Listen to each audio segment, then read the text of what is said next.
नमस्कार, मेरा नाम है अभिषेक और आप सुन रहे हैं कॉटेवा एग्री साइंस प्रेजेंट्स सपनों की उड़ान। दोस्तों, कॉटेवा एग्री साइंस एक वैश्विक आधुनिक कृषि पद्धति आधारित कंपनी है जो दुनिया भर के किसानों को कृषि के लिए सबसे पूर्ण और समावेशी समाधान देती है। इसमें उपज और लाभप्रदता में वृद्धि, उत्पादकता को अधिकतम करने के लिए उन्नत बीजों का इस्तेमाल, फसल सुरक्षा और डिजिटली समस्याओं का संतुलित और पूर्ण समाधान शामिल है। आइए सुनते हैं आज की कहानी। क्या आपने कभी ये जानने की कोशिश की है कि फल और सब्जियों की कीमतें हर दिन आसमान छूती जा रही हैं? कृषि उत्पाद दिनों दिन महंगे होते जा रहे हैं, लेकिन फिर भी हमारे देश का अन्नदाता कहे जाने वाला किसान दिनों दिन गरीब और गरीब होता जा रहा है। हाँ, ये बात सही है कि कई राज्यों के किसान काफी संपन्न हैं, लेकिन इन संपन्न किसानों वाले राज्यों में झारखंड राज्य की गिनती नहीं होती और इसकी प्रमुख वजह है किसानों के लिए बाजारों का उपलब्ध ना होना। इसके अलावा झारखंड में खनिज संसाधन भले ही प्रचुर मात्रा में उपलब्ध है, लेकिन इसका एक खामियाजा भी स्थानीय किसानों को भुगतना पड़ता है। वो ये है कि झारखंड के अधिकतर क्षेत्रों में मिट्टी लाल मिट्टी है, जो सब्जियों और तिलहन या दलहन की फसलों के लिए सही नहीं मानी जाती, और तब यहाँ के किसानों को खेती के लिए बस एक अनाज उपजाना मुमकिन हो पाता है, और वो है धान। लेकिन झारखंड के हजारीबाग जिले में एक महिला है जिसने अपने गांव के किसानों की इसी समस्या को समझा, उन्हें प्रेरित कर बाजारों से जोड़ा, उन्हें उनके उपज का अच्छा दाम दिलाया और दी उनके सपनों को उड़ान। आइए आज आपको सुनाते हैं कहानी चंपा की। सभी को जोहार। मेरा नाम चंपा देवी है और मेरा गांव बेडम है, प्रखंड टाटीजरिया, जिला उनके उपज का अच्छा रहने वाली हूँ और मैं अपना बाजार एपीओ की बोर्ड मेंबर भी हूँ। चंपा हजारीबाग जिले के बेडम गांव की रहने वाली थी। उसके गांव में संथाल जनजाति के लोग रहते थे जो अपनी सादगी और सहज स्वभाव के लिए जाने जाते थे। वो देखती थी कि हर साल बारिश के बाद उसके गांव के लोग धान की खेती के लिए खेतों में पहुंच जाते हैं। पूरे बारिश के मौसम में वो लोग घुटनों तक गीली मिट्टी में घुसकर एक एक जौ के दाने को अपने हाथों से रोपते हैं। कच्ची उम्र के आदिवासी युवाओं से लेकर बुजुर्ग महिलाएं भी पूरा दिन कड़ी मशक्कत कर खेत में धान के बीजों की रोपाई करती रहती हैं। आदिवासी लोग पारंपरिक गीतों को गुनगुनाते हुए जटिल से जटिल काम भी साथ मिलकर बड़ी आसानी से कर लेते हैं। चंपा को ये सब देखना, सीखना और कभी कभी धान की उस रोपाई में शामिल होना भी बहुत अच्छा लगता था। लेकिन हर साल धान की उपज के बाद एक नजारा हमेशा उसकी आंखों के सामने होता था। वो देखती थी कि फसल की उपज को बेचने के लिए उसके गांव के आदिवासी लोग परेशान हो जाते थे, क्योंकि उनका गांव शहर से बेहद दूर था और काफी अंदरूनी इलाके में बसा हुआ था। हमारा गांव बेडम है जो कि बहुत ही जंगल एरिया है, जिसके वजह से वहाँ रोड का भी बहुत खराब है। वहाँ गाड़ी उड़ी का व्यवस्था नहीं होने के कारण हम लोग बाजार तक नहीं ले जा पाते धान को। गांव के आदिवासी लोग गरीब थे और आदिवासी लोग अपने गांव में शहरीकरण से दूर रहते और अपना रहन सहन भी सहज रखते। गांव में किसी के पास भी कोई गाड़ी नहीं थी और छोटा कस्बा होने की वजह से वहां कोई गाड़ी आती भी नहीं थी, और इसी परिस्थिति का फायदा बिचौलिए उठा लेते थे। वो बिचौलिए औने पौने दाम में भोले भाले गरीब आदिवासी किसानों से उनकी उपज खरीद लेते और उनकी उपज के एवज में उन्हें काफी कम रकम अदा करते।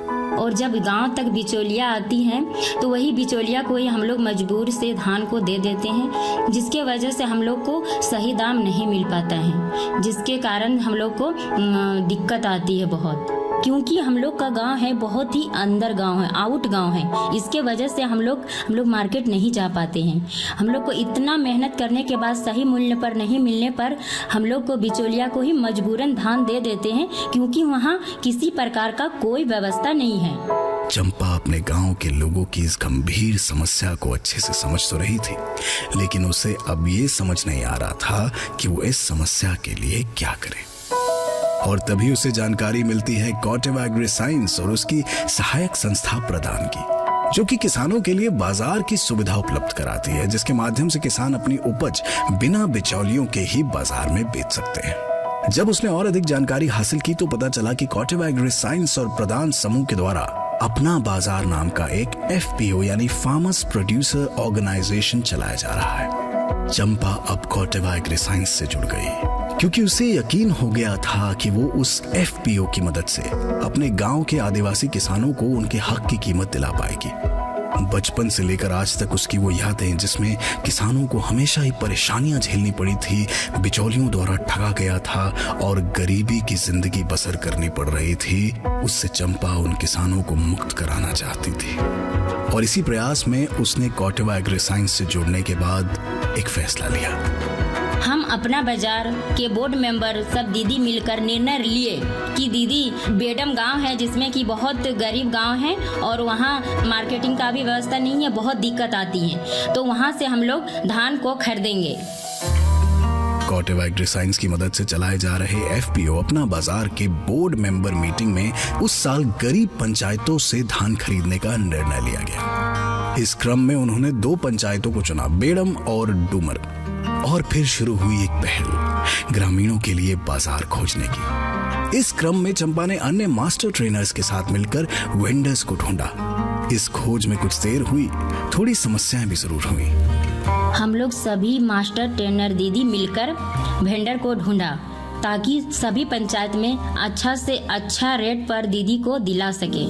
पर आखिरकार चंपा और उसके साथियों का ये साझा प्रयास सफल हुआ और चंपा बेडम और डूमर ग्राम के किसानों के लिए वेंडर्स ढूंढने में सफल रही। उसने सबसे पहले गांव के किसानों के बारे में जानकारी जुटाई, उन्हें समझाया कि उन्हें अब अपनी उपज कम दामों में बिचौलियों को नहीं बेचनी पड़ेगी, क्योंकि अब कॉटेवा एग्रीसाइंस द्वारा चलाए जा रहे अपना बाजार की मदद से उनकी फसल सीधे वेंडर्स खरीद लेंगे और इससे उन्हें उनकी फसल का पूरा दाम भी मिल जाएगा।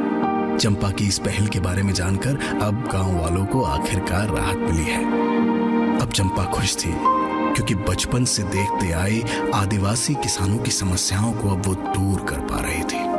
पर जब गांव के किसानों को अपना बाजार की मदद मिली तो उन्हें कितना फर्क महसूस हुआ, आइए खुद चंपा से जानते हैं। अभी हम 9 से 10 रुपया बिचौलिया 9 से 10 रुपया प्रति किलो के दर पर धान को ले लेता था और उस ऊपर से बोरा का भी दाम लेता था। और अभी जो अपना बाजार आया है उसमें से 13 से 14 रुपया प्रति दर से लेता है और ऊपर से बोरा भी फ्री में देता है। और अभी दीदी सबसे हम लोग 1000 टन तक धान खरीद पाए हैं। चंपा के इस अथक प्रयास से उसके गांव के लोगों की अब बाजार तक की पहुंच आसान हो चुकी थी। पहले के मुकाबले अब उन्हें अपनी उपज की अच्छी कीमत मिल रही थी और साथ ही साथ उन्हें कोई अन्य खर्च भी नहीं देना पड़ता था। इन सब के बीच चंपा खुश है कि उसने अपने गांव के लोगों की मदद की, उन्हें बाजार उपलब्ध कराए जिससे उन्हें अपनी मेहनत का उचित मोल मिल पाया। अब गांव के भोले भाले आदिवासियों को कोई ठगने नहीं आता। गांव के लोगों के बीच आज चंपा का विशेष सम्मान है। लोग आज उसकी खूब इज्जत करते हैं और अपने इस प्रयास की सफलता के बाद चंपा अब भी लगातार काम कर रही है, मेहनत कर रही है ताकि वो अन्य क्षेत्र के किसानों को भी बाजार उपलब्ध करा पाए। हम लोग के अपना बाजार का आगे का प्लानिंग ये है कि हम लोग गरीब को ज़्यादा से ज़्यादा मदद कर पाएं और न्यूनतम सहायता मूल्य पर किसानों से धान को खरीद पाएं और ज़्यादा से ज़्यादा मुनाफा दिला पाएं अपना बाजार के माध्यम से। चंपा ये भली भांति जानती है कि ये सब संभव हो पाया है कॉटेवा एग्रीसाइंस और उसकी सहायक संस्था प्रदान की मदद से। उसके चेहरे पर मुस्कान साफ दिखाई देती है जो उसके आत्मविश्वास की निशानी है। केवल चिंता करने की बजाय अगर एक सकारात्मक पहल करे, एक ठोस कदम उठाए तो हर प्रयास सफल होता है। चंपा हमारे लिए एक मिसाल है जिसने अपने गांव के लोगों की तकलीफों को समझा, मेहनत करके सफलता पाई है, आत्मविश्वास पाया है, अपने क्षेत्र के अन्य महिला किसानों को भी प्रेरित किया है, उनका साथ दिया और साथ ही साथ दी है उनके सपनों को उड़ान। तो दोस्तों ये थी आज की कहानी कॉटेवा एग्रीसाइंस प्रेजेंट्स सपनों की उड़ान में मेरे यानी अभिषेक के साथ। जैसा कि कार्यक्रम की शुरुआत में मैंने आपको बताया कि कॉटेवा एग्रीसाइंस एक वैश्विक आधुनिक कृषि पद्धति आधारित कंपनी है जो दुनिया भर के किसानों को कृषि के लिए सबसे पूर्ण और समावेशी समाधान देती है। इससे उपज और लाभप्रदता में वृद्धि, उत्पादकता को अधिकतम करने के लिए उन्नत बीजों का इस्तेमाल, फसल सुरक्षा और डिजिटली समस्याओं का संतुलित और पूर्ण समाधान शामिल है। मैं उम्मीद करता हूं कि आपको आज की ये कहानी पसंद आई होगी और इसने आपको एक सकारात्मक ऊर्जा दी होगी। अगले हफ्ते फिर लौटूंगा एक ऐसी ही कहानी के साथ। तब तक आप सुनते रहिए कॉटेवा एग्रीसाइंस प्रेजेंट्स सपनों की उड़ान मेरे यानी अभिषेक के साथ।